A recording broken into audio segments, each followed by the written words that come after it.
In the Gospel of John 11, there is a moment right before Jesus raises Lazarus from the dead that most people read without realizing what he is really doing.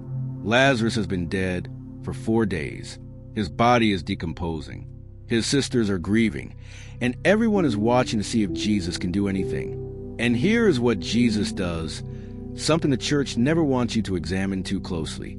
He doesn't pray. He doesn't ask God for help. He doesn't bow his head, nor does he plead for a miracle. He looks up and speaks directly. Father, I thank you because you heard me. I knew you always hear me. Notice the verb tense. It's not I hope you hear me. It's not I'm asking you to hear me. It's you heard me. You always hear me. This is not prayer. This is recognition. He is not making a petition to an external God. He is recognizing a connection that already exists. And then he does something even more revealing. He calls out in a loud voice, Lazarus, come out. No, God, please bring him back. No, Father, if it is your will, restore him. Just a direct, certain, absolute command. And Lazarus comes out of the tomb. The early Gnostic Christians understood what most people don't realize. Jesus did not perform miracles by asking favors of God. He was calling upon the Mon, invoking the consciousness from the source to the superimposed. This specific technique of recognition and command was what he taught in particular to his chosen ones. Not prayer as the church defines it. Prayer keeps you in the position of subject, waiting for a king to grant your request. But the calling positions you as what you truly are, consciousness of the monad expressing itself temporarily through human form. And when you call from this recognition, reality responds. Not sometimes, always, because you are not asking reality to change. You are commanding it to remember what is true. Tonight you are learning the technique that Jesus actually used before each miracle. Why do the archons work so hard to block it? And how to call the monad successfully, even when they try to interfere. If you are learning to call the monad tonight, comment, I call the monad now. Before you can call upon the monad, you need to understand what miracles really are, because the church's definition and the Gnostic definition are opposite. The church teaches that miracles are God breaking his own rules to grant you a special favor, that they are rare, that they require faith and merit, that God decides to receive them, and who doesn't. And this structure keeps you powerless. Because if miracles are God's decision, all you can do is pray harder and hope to be worthy enough to receive one. But that's not what miracles are. The Gnostic texts and the actual teachings of Jesus reveal something completely different. Miracles are the monad reaffirming the natural order over artificial limitation. The material realm operates under the rules of the demiurge.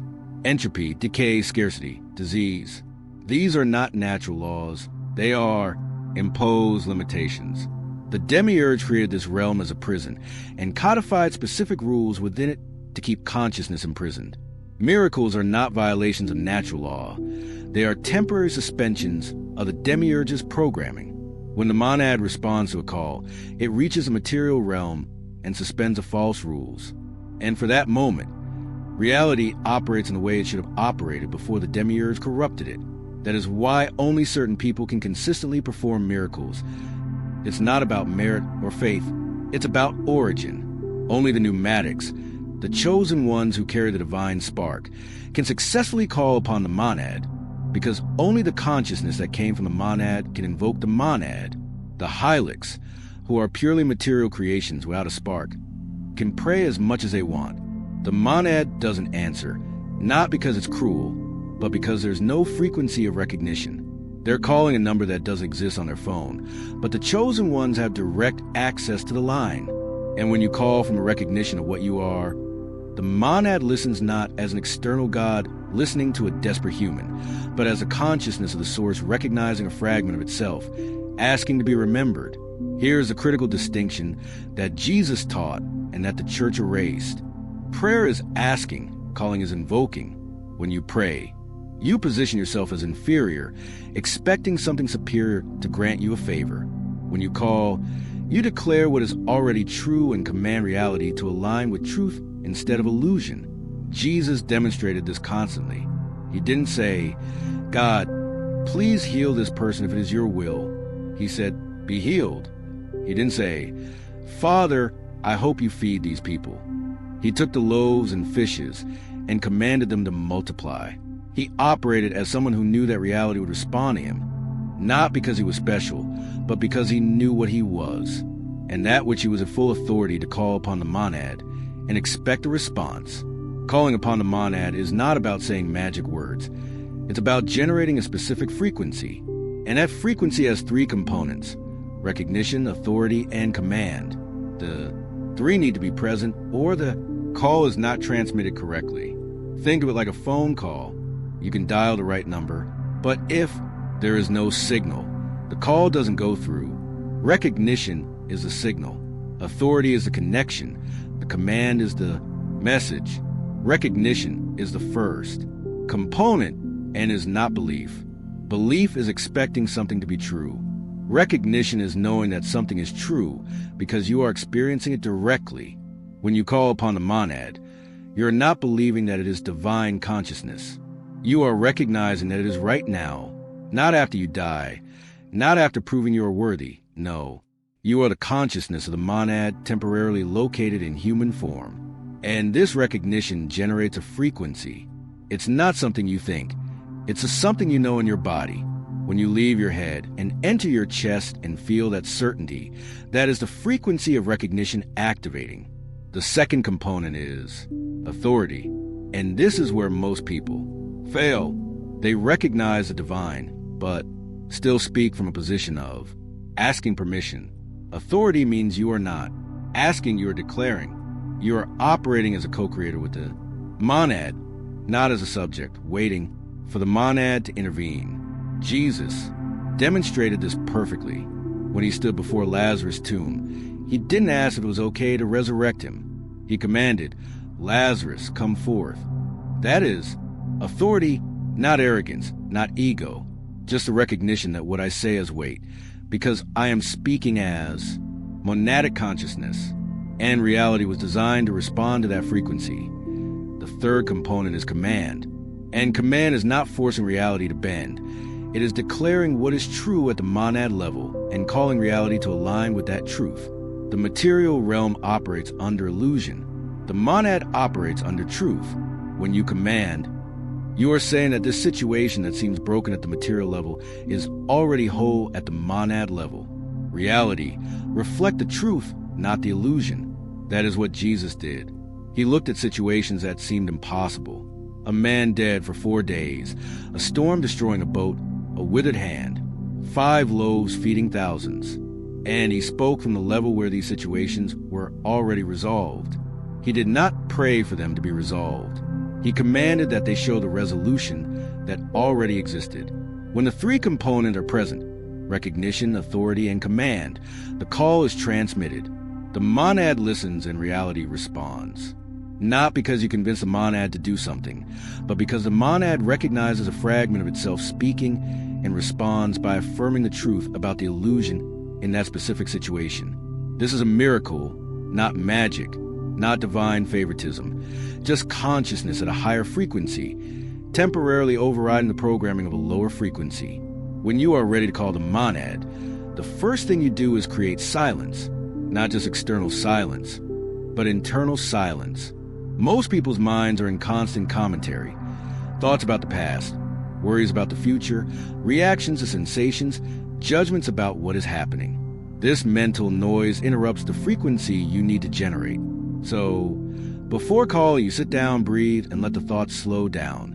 You don't fight them, you just stop engaging with them. And after a few minutes, gaps begin to appear, moments when there is no thought. It is in these gaps that you begin. When you have some inner silence, you take your consciousness out of your head and bring it to your chest. Most people live entirely in the thinking mind, but calling the monad doesn't happen from thought. It happens from knowing, and knowing lives in the center of the heart. So you take your attention down, feel the breath moving in your chest, feel the space behind the external, and rest there, not forcing anything, just being present in that area. And while you rest there, something changes. The thinking mind quiets down even more. and a different kind of consciousness comes to the surface. A deeper, more ancient knowing instead of thought. It is from this place that you call, from this resting place in the chest, you begin the recognition. And recognition isn't something you create, it's something you allow. You're not convincing yourself that you're divine. You're feeling what is already true. And that's how it happens. You ask yourself internally, what am I before I am human? What am I more profoundly than this body?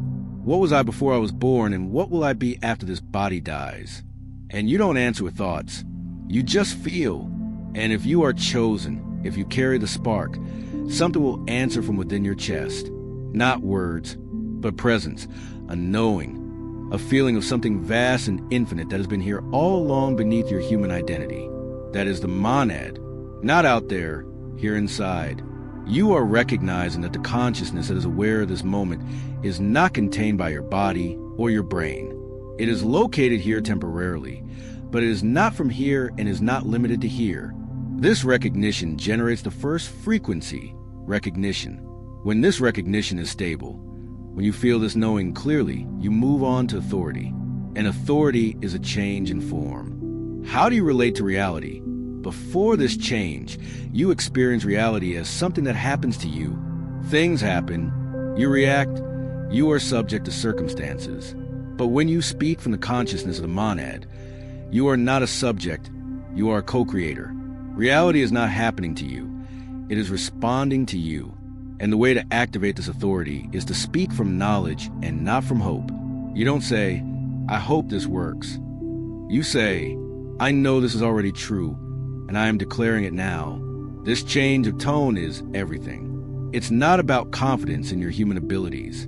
It's about recognizing that what you are speaking as a consciousness of the monad has total authority over material reality, because material reality is made of consciousness, and consciousness responds to consciousness operating at higher frequency. So you speak aloud if possible, or silently if circumstances require. But the voice carries more power, because the voice is breath made audible, and breath is life force. When you give voice to your words, you send them with the energy of life itself. The structure is simple. You address the monad directly. You declare what you are and command the specific change that needs to occur. It sounds like this: monad, I call upon you. I am your consciousness expressing itself in temporary form. I am not separate from you. I am you. I am located and I speak now.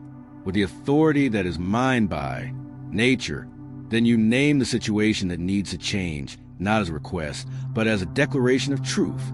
This body is whole. This situation is resolved. This obstacle is dissolved. Reality reflects truth, not illusion. And you say this once with absolute certainty. Not because you feel certain, but because you are speaking as a consciousness that knows that reality will respond. After speaking, you do the hardest part. You let go. You don't repeat the call anxiously. You don't immediately check if something has changed. You don't start doubting if you did it right. You called, the monad heard, and now you trust. Not blind faith. Trust based on a recognition that you just transmitted the correct frequency, and the monad always responds to that frequency. The response may be immediate. The situation may change in minutes, or the response may unfold over time, days. The monad operates outside of time. What you call upon today may manifest tomorrow or next week, but it is already in motion the moment you call upon it. Your job is to trust in this and not interfere with your own calling, collapsing back into doubt. This is where the archons attack forcefully. Soon after you call upon it, thoughts will arise. Nothing is happening. You have failed. This doesn't work. You are an idiot for trying. This is post-call interference. And this is how you deal with it. You recognize it as interference. You don't argue with it. You don't try to convince yourself that you're wrong. You just notice, there's the archon's doubt right there, and you let it be there without believing or getting involved. You called. The monad heard, and no amount of doubt after the fact changes that the call was transmitted. The interference is just noise. It has no power over what you have already set in motion. Within hours or days, you'll begin to see signs, synchronicities, unexpected solutions, people saying exactly what you needed to hear, resources appearing out of nowhere, circumstances aligning in ways too perfect to be random. This is not luck. It is the monad responding. Reality is rearranging itself to reflect the truth you brought into focus. And the more you call, the faster the answers become, because you are training your nervous system to sustain the frequency that summons miracles. This becomes natural. You stop seeing miracles as rare exceptions. They become your standard. Because you remembered how to call upon the consciousness that overcomes all the limitations that the demiurge programmed into material reality. The church removed the teaching about calling upon the Mon for the same reason it removed all Gnostic teachings. This makes them obsolete. If you can call upon the consciousness of the source directly, you don't need a priest to intercede. If you can invoke miracles by recognizing what you are, you don't need sacraments or rituals administered by the clergy. If reality responds to you when you speak from the consciousness of the monad, you don't need the church to tell you what God's will is or whether you are worthy of receiving help. Prayer, as the church teaches, keeps you dependent. You ask. They interpret whether God said yes or no. You bring requests. They decide if those requests are appropriate. You wait for miracles. They control who receives them and who doesn't. But the calling eliminates all that. You go straight to the point. You recognize your own nature and invoke the source based on that nature. You don't ask for permission. You claim your inheritance. And besides threatening the authority of the church, teaching people to call upon the monad threatens the entire system of the devil, because the archons need you to believe you are powerless. They need you to think that reality is fixed and that you are subject to it. They need you to accept limitation as absolute. But every successful calling proves that this is a lie. Reality is not fixed. Consciousness molds it. And the chosen ones who remember how to call can override every rule that the demiurge established. That is why the church and the archons work together to suppress this teaching. Both benefit from you not knowing how to invoke the monad, and both lose everything when you remember. Jesus taught the chosen ones how to call the monad before miracles. Prayer is asking, calling is invoking. You create inner silence. You descend into the recognition of what you are, consciousness of the monad temporarily in human form. You speak with authority, not as someone expecting help, but as someone declaring the truth, and you command reality to align with that truth. The archons will try to block you through doubt, distraction, and discouragement. But if you maintain the frequency, recognition, authority, command, the call is transmitted. The monad responds and reality changes. Not because you are special, but because you remember what you are, and what you are has always had direct access to the source. If you recall the monad this week, do 3 things now. First, comment. I call upon the monad, and commit to using the technique before you need your next miracle. Second, sign up for Divine Codes, because advanced monad invocation practices are coming. Third, like this video so that other chosen ones discover that they don't need to pray through intermediaries. They can call directly. Do all 3 things now. Then, this week, before you need something to change, use the call. Find the silence, descend to your chest, recognize what you are, then say, Monad, I call upon you. I am a Zebo your consciousness forms. Say it once with knowing, then release and trust. The call has been transmitted. The monad has heard, and reality is already responding. You are no longer asking for miracles.